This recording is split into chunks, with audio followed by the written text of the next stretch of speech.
Então, vocês lembram que para fazer a carne do caju, a gente espremeu o caju para fazer a massa e ficou o suco. Desse suco, a gente pode produzir a cajuína. Então, a primeira coisa é, nós não vamos primeiro saber como faz a cajuína. Primeiro a gente vai saber aonde compra aquele vidrinho e a tampinha, né? Porque depois faz a cajuína e não tem onde guardar.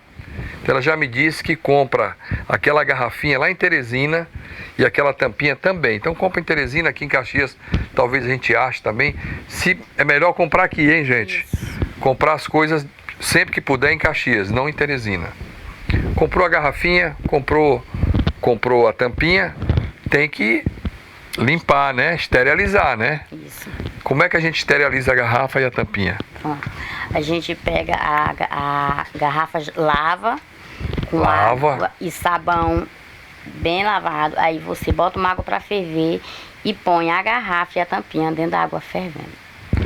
Então a gente tem que esterilizar, e para esterilizar as garrafas, a gente lava elas com água comum. Depois a gente pega essas mesmas garrafas, bota dentro de água fervente. Isso.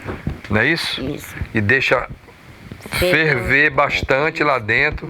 Aí depois tira e aí ela está esterilizada, não pode mais mexer nessa garrafinha. Não.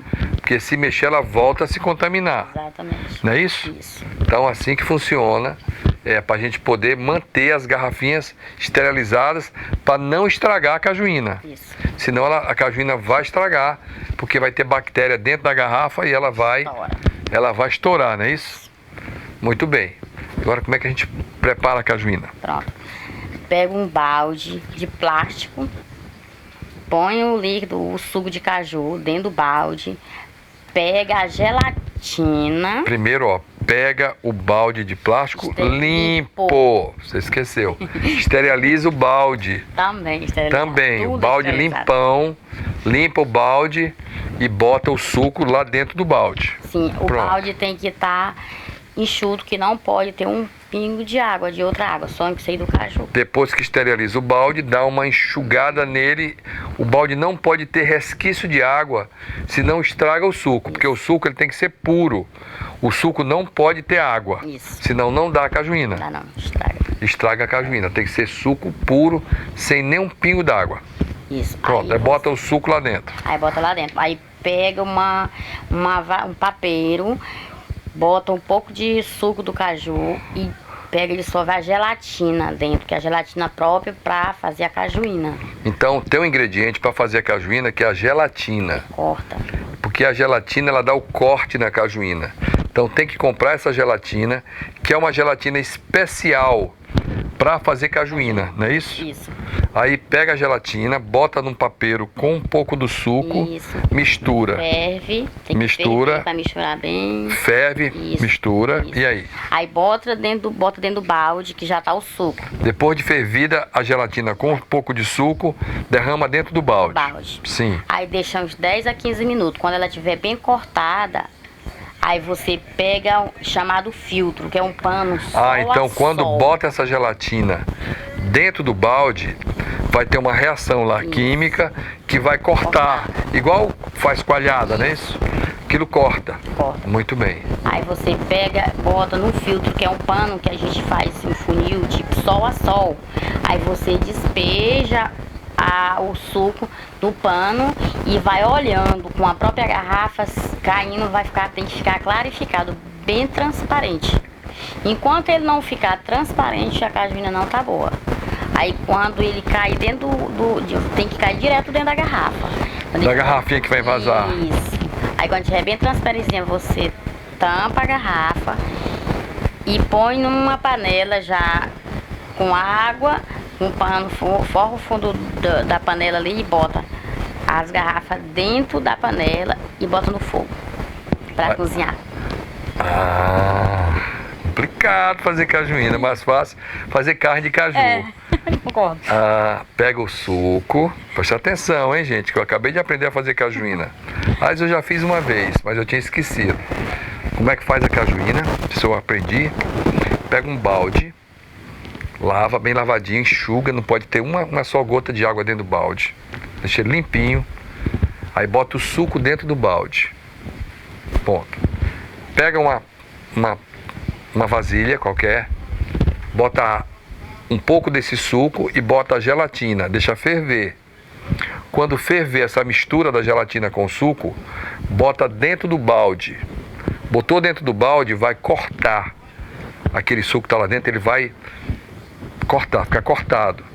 Aí você tem que preparar uma outra vasilha com um pano de coar limpo, ultra limpo.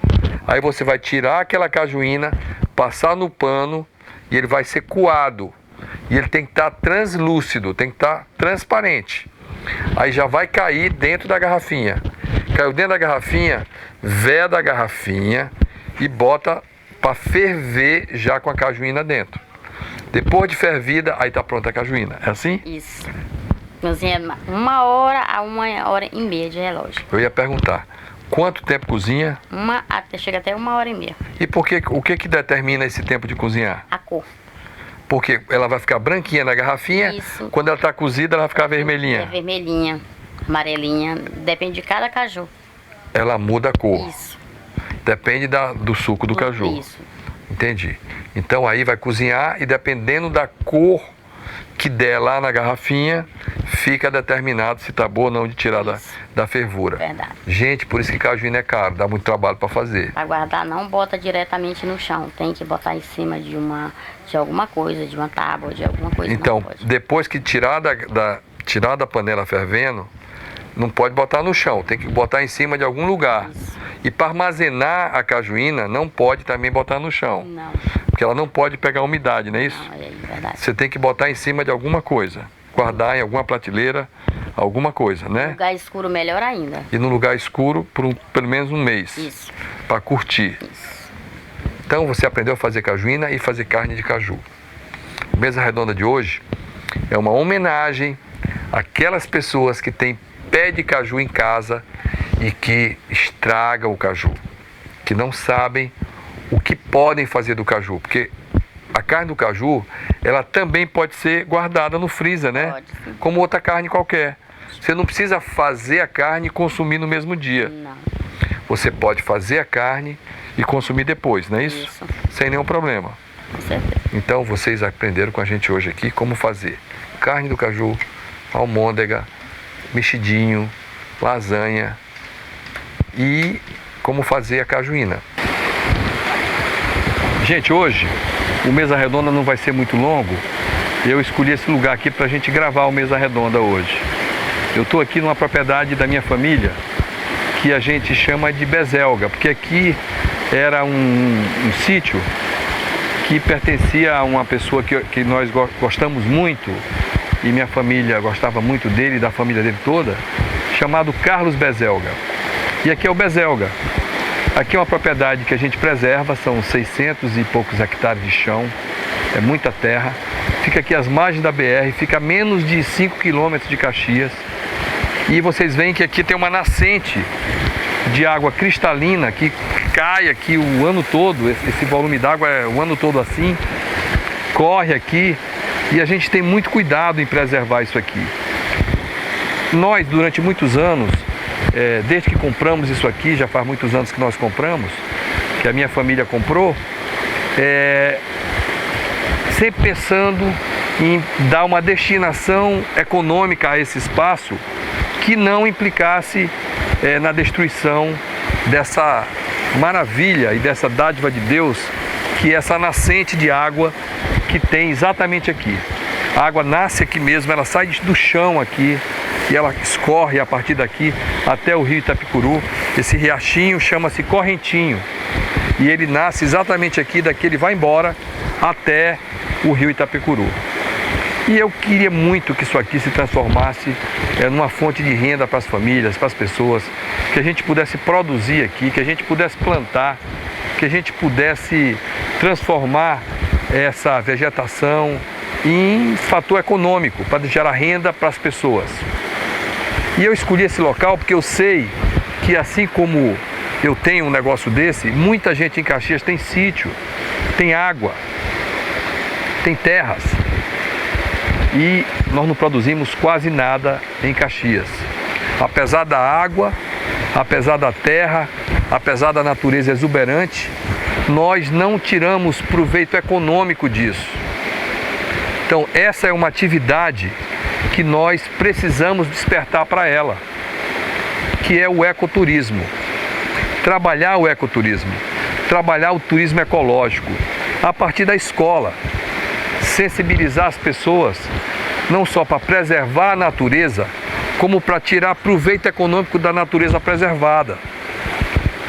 Ontem, eu assisti um pronunciamento do presidente Bolsonaro e eu vi também ontem o presidente da França, da Alemanha, presidente da Alemanha, o primeiro-ministro da Inglaterra, falando das queimadas, falando na Amazônia, falando na destruição do meio ambiente.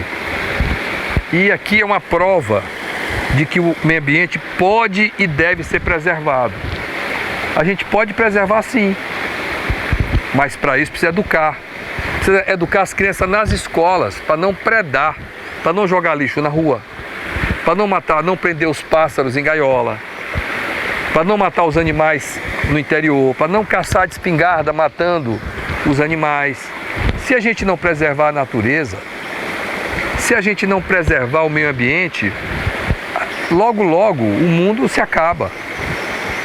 Mas se acaba mesmo, porque o calor chega, a vegetação vai morrendo, os animais vão desaparecendo, as espécies vão sendo extintas e a gente em breve talvez não consiga mais ouvir o canto do chechel, ou do rei Congo, ou de um ferreiro, ou de um periquito. Aqui é um exemplo. Eu soube que algumas pessoas de Caxias estavam vindo pegar passarinho aqui. Eu queria muito não pegar eles aqui dentro. Porque se eu pegar alguém aqui dentro desse ambiente, pegando passarinho, caçando aqui dentro, é claro que eu vou levar direto para a Polícia Federal. E não é porque eu sou ruim, não. Não é porque eu sou mau, eu não sou nem ruim nem mau. É porque eu sou contra isso. E a lei pune quem faz isso. E a gente precisa mesmo preservar a natureza. É fundamental que a gente preserve a natureza. Que a gente olhe à frente. E que a gente cuide de coisas como essa aqui. A turma da TV chegou aqui, olhou essa água e disse: nossa, vou banhar aqui. Pois é, água pura, cristalina, aqui dentro da cidade. Que eu preservo. E eu espero que a gente possa, dentro em breve, nesse local aqui, ter um espaço de lazer que possa ser compartilhado por todo mundo. E não apenas pela minha família, que é a proprietária desse lugar.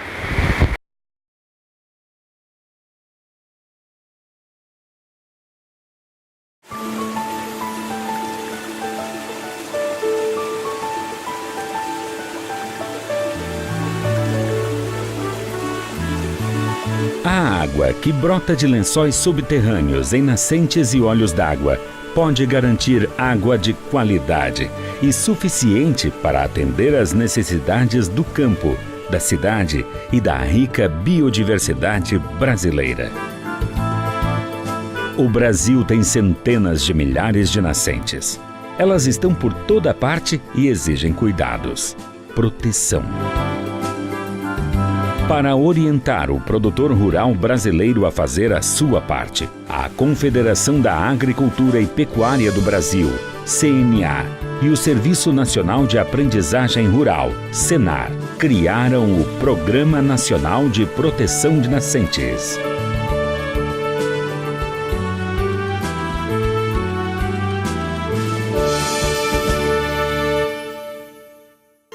Isso é possível com apenas 5 passos. Para proteger, é preciso, primeiro, conhecer, identificar a nascente.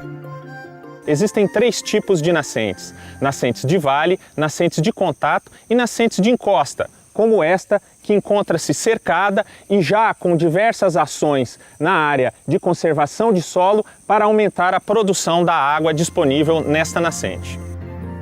As nascentes podem ser perenes ou temporárias, e a identificação correta entre os tipos existentes orienta o melhor caminho para a proteção. A nascente de fundo de vale, também conhecida por difusa, Se forma em depressões e partes baixas do terreno, a partir da água que aflora do lençol freático.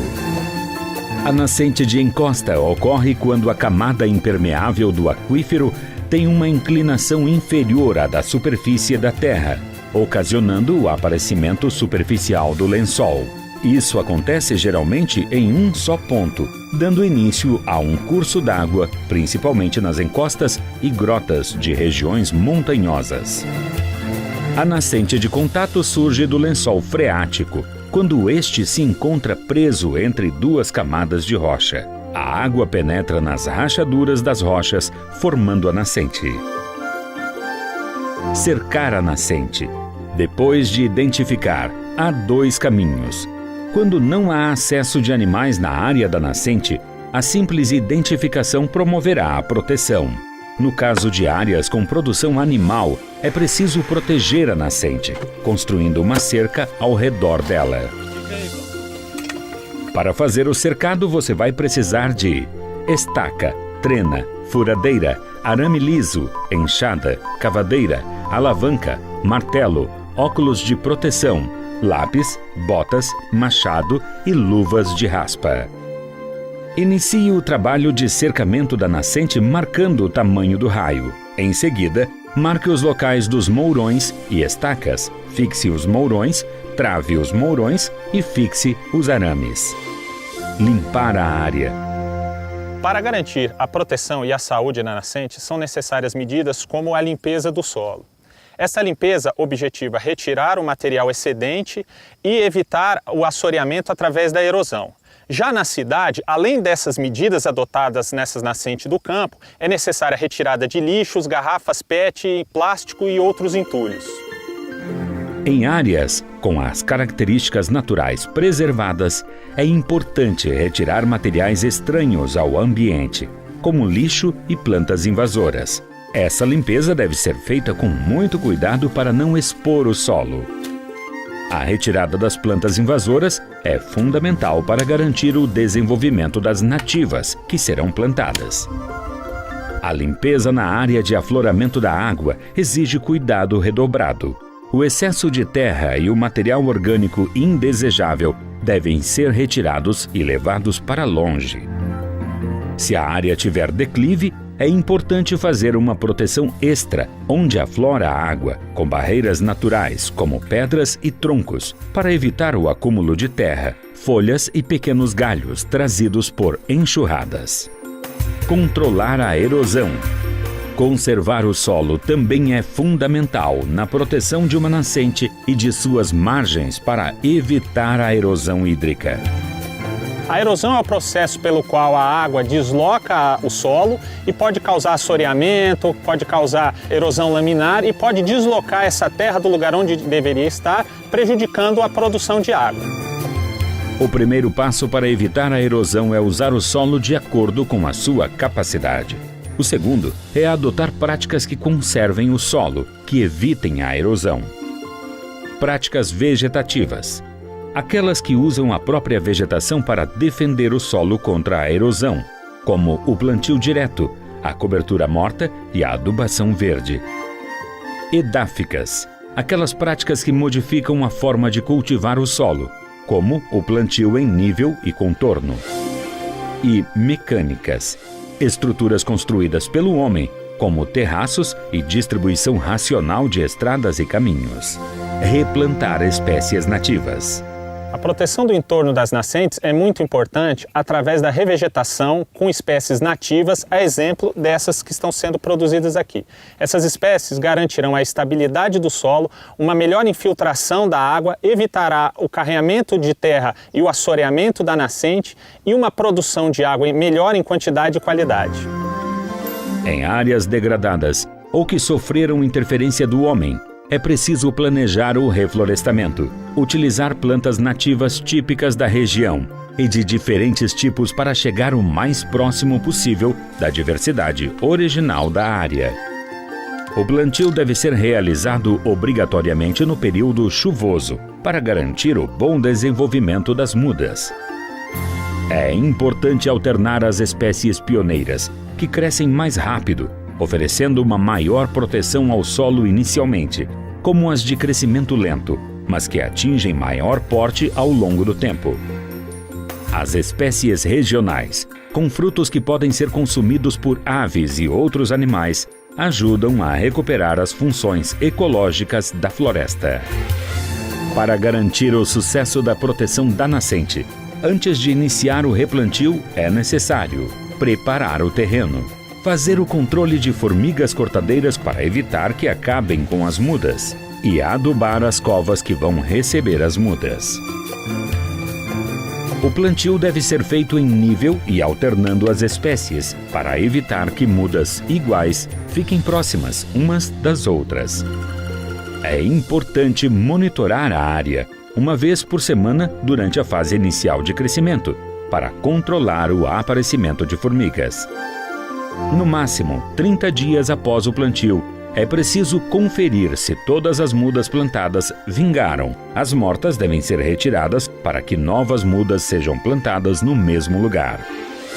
Cumpridos os 5 passos de proteção da nascente, é importante continuar controlando o aparecimento de ervas daninhas e formigas e fazer a manutenção da cerca.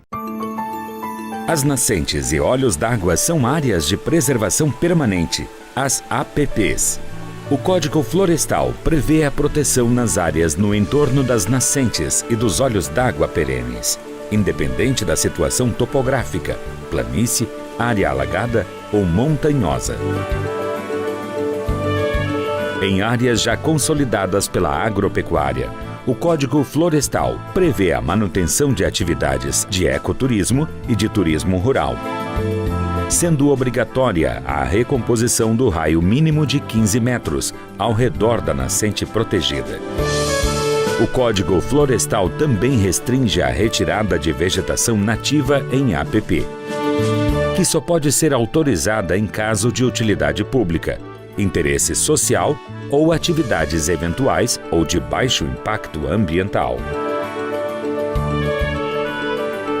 Como você viu, é possível proteger uma nascente em 5 passos. Identificar a nascente, cercar a nascente, limpar a área, controlar a erosão, replantar espécies nativas. Ajude a proteger as nascentes da sua região. Reúna os amigos e proteja as nascentes da sua propriedade.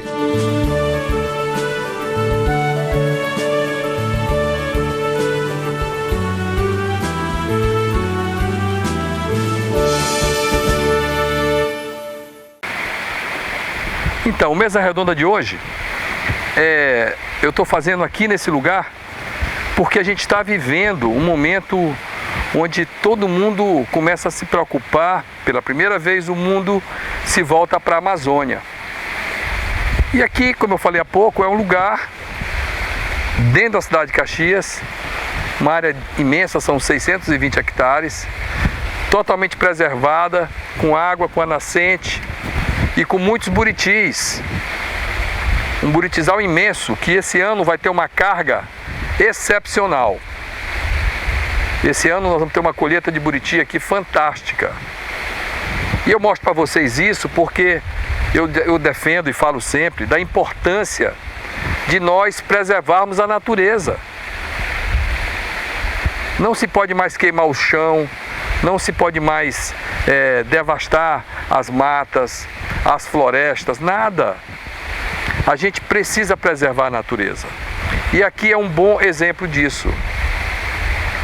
Eu quero, nesse momento desse Mesa Redonda de hoje, pedir a você que está em casa me assistindo, que preserve a natureza, que olhe com cuidado, com carinho, as aves, as árvores, as águas, os rios, para que no futuro os nossos filhos, os nossos netos, possam também desfrutar disso, desse momento tão diferente, digamos assim, que eu aqui hoje estou desfrutando com vocês. Eu sei que é muito raro. Vocês talvez nem soubessem que a minha família tem um espaço desse, mas tem.